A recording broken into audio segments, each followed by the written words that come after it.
Welcome to Generations, a show which helps people 50 and better lead happy, healthy, and productive lives. Here's today's moderator, Gloria Van Demeltraat. Hello, and welcome to Generations. We're happy to have our viewers with us today, and I think we've got a very interesting show for all of us. Let me first introduce my co-hosts. We have Bob Johnston. Welcome, Bob. Hello. And we have Dave Lepaco. We're happy to have you with us. Pleasure to be here. Thank you. Great. And we have Midge Bubani. Thank you, Midge, for being with us. I am very interested in today's show. Wonderful. That brings me to our guest for today, Andrea Easton. We're very, very happy to have her. She is the author of a book called The New Normal, The Life of Grief. This is a fascinating topic and something that we all need to be aware of. Andrea, would you tell us a little bit about yourself and maybe how you got started in deciding to write this book? Sure. Thank you for having me. How I started writing the book was I became a widow in 2009 and went to school afterwards for clinical mental health counseling. And in that education, I started writing a blog. I turned that blog into a book. The book has led me to other blogs as well, and so that's how I got onto my book. To tell you a little bit about myself, I am a general manager of a jewelry store. I blog, I am a speaker, I have a master's in clinical mental health counseling, come from a large Italian family, and am very close with my family. What kind of groups do you speak to? I've done some book clubs and also some support groups. I said I was interested. Your title is just perfect. I lost my husband 4 months ago, and so I am in this, 4 months into grief, and so I'm very interested in all the tips that you can give people that are in my situation. So maybe you could talk a little bit about your experience in grief and how long was it really painful, and just your own experience, and then could you expand on that a little bit? I can. I'm sorry for your loss. That is hard to be in the beginning and in that really raw part of grief. I don't think ever goes away. It does lessen, but first I think, the biggest part of it is that shock, whether it's long-term or whether it's extended illness. It really does hit you when it happens. You get a little different shock if it's like at the time of the diagnosis, I think is really when that starts to set in. And that's really when your grief starts, I personally feel, and when talking to others have got that from them as well. So having said that, the different stages of grief are going to follow you throughout the rest of your life. You might have a trigger point that hits you when you least expect it. I'd say the first year is really probably when you're very raw. And then it goes, to different stages. They'll come back around. You might not hit anger till you're 8 like I did. And so just every grief situation is different. Spouses, as you know, are a little closer to our everyday lifestyle. So that hits you really hard. Yeah, I think that first year too, you're experiencing a lot of firsts, right? Yes. The first time they're missing for their birthday or your grandkid's birthday or the holidays. So that I think, and we're coming upon the holidays now, so I think that everybody who has experienced grief goes through hard times during the holidays. Yes, the first are always hard. I think because it's not even that you focus on it, but your body kind of lets you know.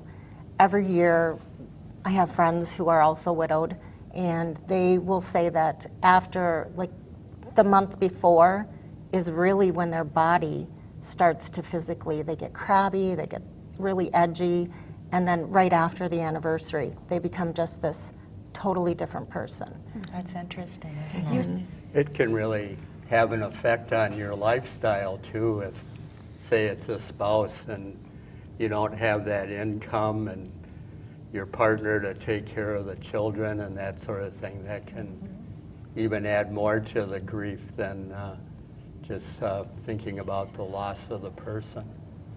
I refer to that as loss of a lifestyle, because it's not only that you lose your spouse because you don't have them to help you with the day-to-day chores, but it's also that you lose friendships. Yes. People don't want to be involved with you because you are now single and they don't want that third wheel, so to speak. And it's not with everyone, but it is with a lot of people that are really uncomfortable to have you with them. And then there's people who embrace that. So it's that loss of a lifestyle that affects so many different areas of your life. I have a friend who lost her husband 3 years ago, last October, and she said that she felt that it affected every part of her life, Yes. every aspect of her life. I So, would agree. yeah. That's very true. When you lose a spouse, your life changes completely. The children have a hard time with it. It's very difficult for the children, and they come, but they go home, and if they're grown, they've got their own lives to go through. I have gone through both divorce and death of two spouses. So divorce is also a form of grief. I was abandoned, and so it wasn't my idea, and it was a sudden thing. So it was very, very difficult, and I had small children. So that was a very hard time of grief as well. And then when my next husband passed away after many years of being married, it was a similar loss and cut. So Andrea, you were talking about the stages of grief is something that we brought up at the beginning. Could you tell us more about that? Right, I can. Shock is actually one of the ones I think that kind of buffers you to get through all of the first things that you have to deal with, like planning the funeral and dealing with those first things. And then you also have guilt. Guilt is, something that you feel because of something you did or didn't do. It's not right or wrong to feel any of these stages, but the thing is that we do all go through them at different times. There's also anger, which you can be angry at anything or anyone, even including the person who has died. Depression is another part of it. And there's also the acceptance of the death and making sure that you accept it. And also denial, denying that that person has really left and that you are no longer going to be able to talk to them, that they're not going to be showing up through the front door again. So that denial is the feeling that I still have, is that I can't believe it happened. It is, yeah. Yeah. And that, that's a hard one to get through, because at some point, you'll hit it, you'll get over that denial, and it will turn into another stage. But you also have to work through it in order to get through it, to get to the next stage that's going to affect you in whatever way it does. And I think a lot of people don't want to experience the grief because it hurts. Yes. It physically hurts. So I think they may try to push it down, but that is, I guess, not the way you're supposed to handle this. No. Is there a difference between a sudden loss of somebody unexpectedly and someone is going to pass away, because they've been ill for years and that sort of thing?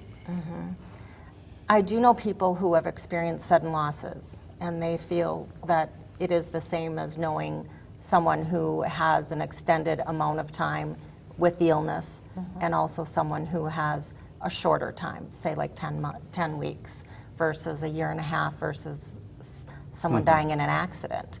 So I would say that with the longer and the shorter term death versus the accidental death that's sudden, the main thing that you are dealing with is the grief at the onset of the diagnosis.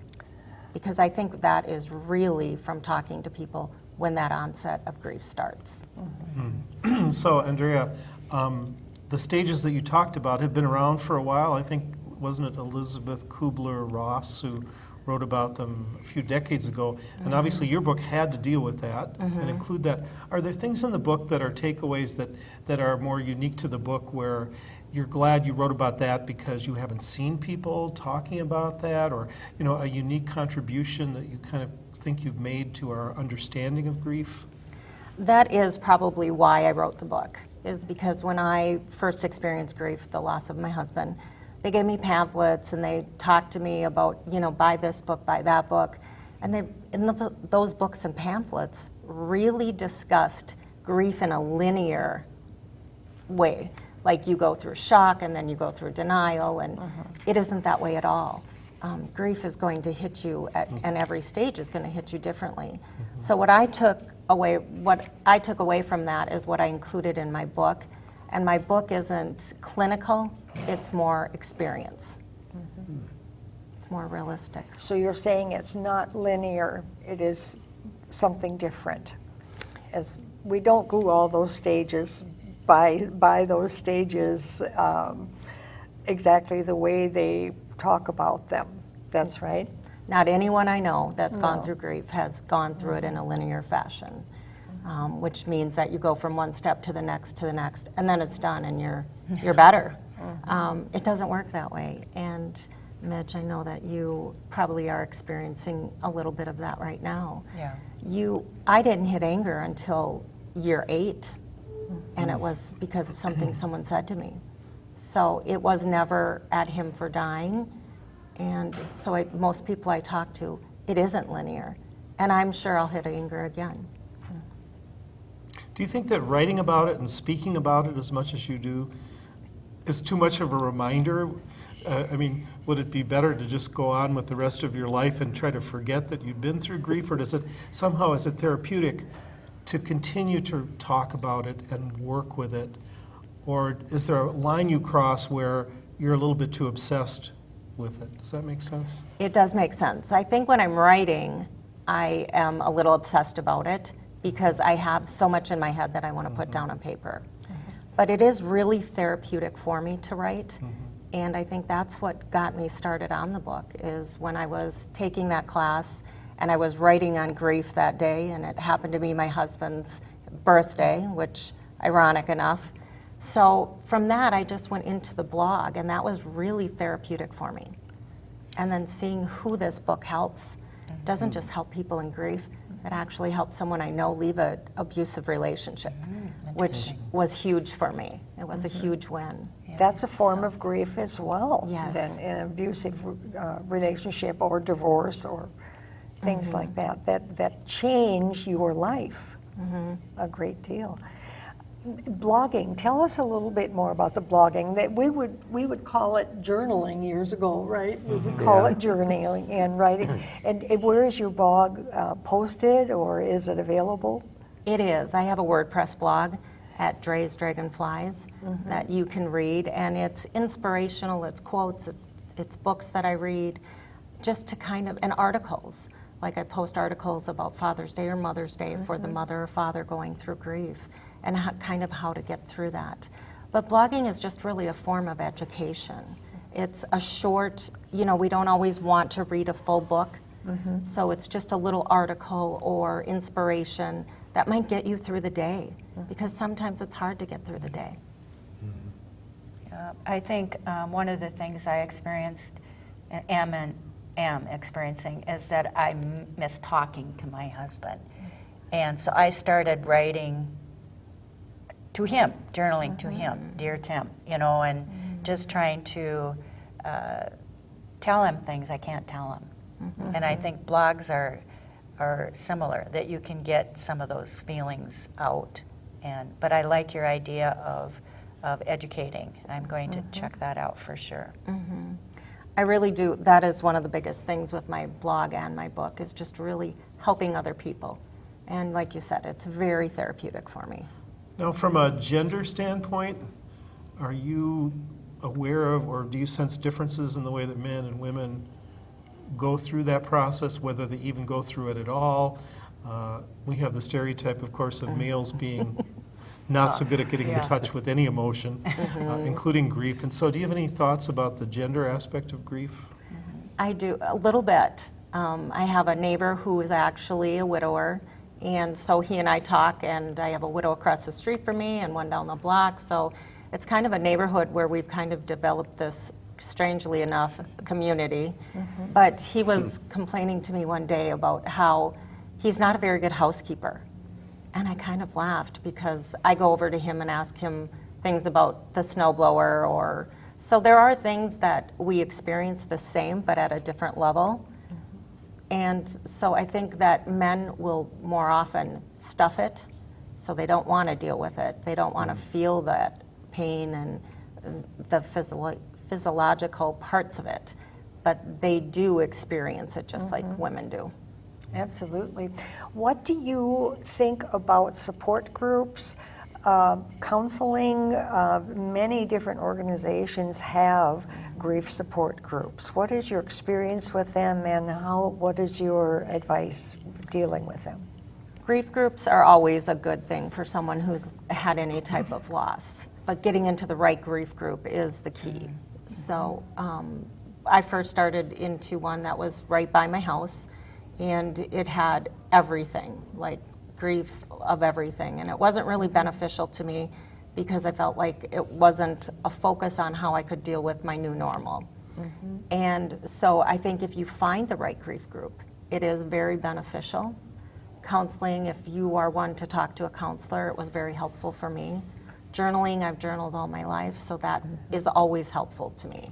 How do you find grief groups? There are websites that you can just Google grief support groups, and there's also, crazy enough, meetup groups that are support grief groups. So strictly about meeting and just discussing different forms of grief. And I know there are many hospice support grief groups as well that go through sessions. I did this when my husband passed away and went through those, and they were very beneficial for me. And both men and women, and they would give us questions to talk about. A lot of tears, a lot of discussion, so it was really tough, but I found them very helpful. I did too, because here's the thing is you're with people who understand exactly what you're dealing with. Yes. It's not like talking to someone who's never been through it. My family wouldn't know what it's like to lose a spouse because at that point no one had. So being with these people who are of like circumstance was really beneficial for me as well. Yeah. Another factor I was thinking about, we talked a bit about it before the taping started. And I don't think this is your area of specialization or anything, but what about children vis-a-vis grief? If you have do kids experience grief? Is there a certain age at which they experience grief much like any other adult would? What do we tell kids if a grandparent dies? Or I'm really not at all sure how age plays into this. Do you have any thoughts about that? Well, I think it's how you bring your children up, what you talk to them about throughout their life. I don't think that they should not know that grandma has died. Maybe keep them away from the hospital if she's not looking healthy or something like that. But kids do grieve at all ages. I have a widow across the street from me who actually, her children were young when her husband died suddenly, unexpectedly. And she was very upfront with that. And I think it helped them in a lot of ways because there was nothing that was hidden, no hidden agendas.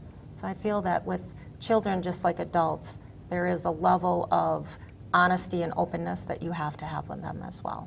And I think being given permission to talk about that person who has died is really important rather than it's just like a taboo subject. I think it's really important that kids can express themselves. Yeah, maybe just talk asking about your kids what they're feeling, what do you think? When my husband passed away, his funeral had an open casket, and I had very young grandchildren. And they were encouraged to write notes to Grandpa. And they sat there during the visitation time when all the people were coming and writing their notes or drawing pictures for Grandpa and put them in the coffin with him. So it was hard for them because it isn't Grandpa, and he was cold, and they touched him and he was cold. But it was my daughters and sons decided they wanted their children to go this so that they would understand that what death was.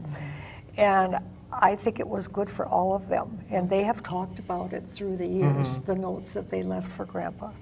And so it turned out to be a very good thing. But my children were upfront about it and all talked about it.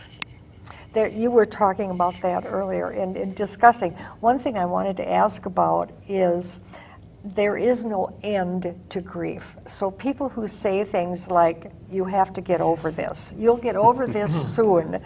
What do we do about that? What do we say to people who say that? Well, I have a saying that says, I don't ever get over it, but I'm going to get through it. Right. Because the thing is as my love for him was big, the grief goes along with that, and it's a big loss to deal with. So you have to create a new normal, and with that, you become a different person. The grief becomes less hurtful, so to speak. You're always going to think of him. It's always going to be a reminder. Seeing his family is always a reminder, as I'm a reminder to them.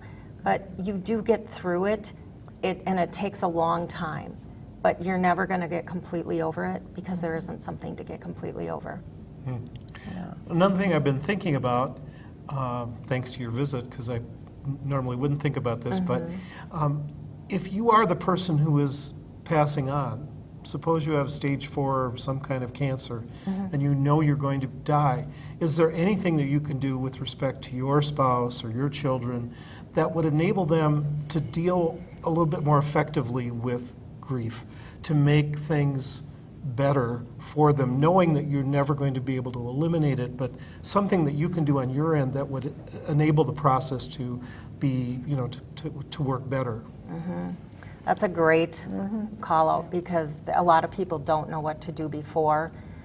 Some things that you can do are really have conversations about what you took away from your relationship. Let's discuss what trips we loved best, or how, I want you to continue to live, what my wishes are, and what I really want at my funeral, my wake, if I want it, if I don't. Having everything in place for someone is key. And as crazy as it sounds, is you can write your obituary beforehand. I did that for my mother, and coming from a large family, it was huge to have all of that taken care of. And it's one less thing that you have to think of when you're in that shock stage and not really functioning full capacity. Yeah, and an aunt who is very close to me passed away this summer also. And that writing your own obituary is such a good idea that I have started it. And or even just writing your life story down, because once you're gone, it's gone. So there are questions I wish I could ask my parents or Tim. That's right. But I think that's a good idea. Yeah, you have to have some tough conversations and some planning, but just really make sure that you let that person know that they can move on too. That's part of it. Can you explain, talk a little bit more about the new normal? What is the new normal that you're talking about? It's a completely different, it's the loss of a lifestyle. It's what you have to now deal with. So it's just a different way of looking at your life, knowing that it's only you right now. You have to get through everything that you need to take care of. And how are you going to go on moving forward? Are you going to be able to take care of all of your obligations, keep your house, do this, do that, like you were used to? And so it's just creating a new path for you. And how does your life look now that you don't have that person that you thought you were going to retire with? So it involves new goal setting, new ways of looking at things. I hadn't ever thought of it like that, but that's very wise, very wise. Thinking of this is the new normal, so this is how I need to do things now. Right. My husband wrote a letter to everybody that he loved, including family members and friends. And I had, for some reason, never thought I'd have to deliver them after. And that was quite an emotional time, but people have framed them, so along with the picture that we made up. So it was very well received. So that's another thing somebody That's a could do great to idea. prepare Yeah. their family and Right, friends. right. It's hard. It's hard for everyone, and Yeah. there's no easy way to deal with it before or after, truly. It affects us each differently with every relationship. What would you leave us with as a final summation of your book and the process that you've gone through to produce this? Well, one of the biggest things I think is just to really not think that everything clinically is going to help you in the way that it is. There is some information in there that's going to be helpful, but that you really have to live it and experience it in order to get through and create your new normal. And like what you really want, not what this book tells you should do on this certain timeline. Because everyone is going to feel it differently, and everyone is going to experience different things. That's true. Our time is running out. Thank you so much, Andrea. We've really enjoyed having you, and this has been a tough subject that you've done a good job in talking about. Thank you. Thank you. Yes, thanks. Now, thanks to our co-host, Bob Johnston. Thanks for being with us. Thank you. Dave Lepaco, thank you. And Thank you for so your much. Questions. And Midge Bubani, It we was wish you well. This has been a hard year for you. Yeah, but I will get through it. And thank you, viewers, for being with us on this episode of Generations. We'll see you next time.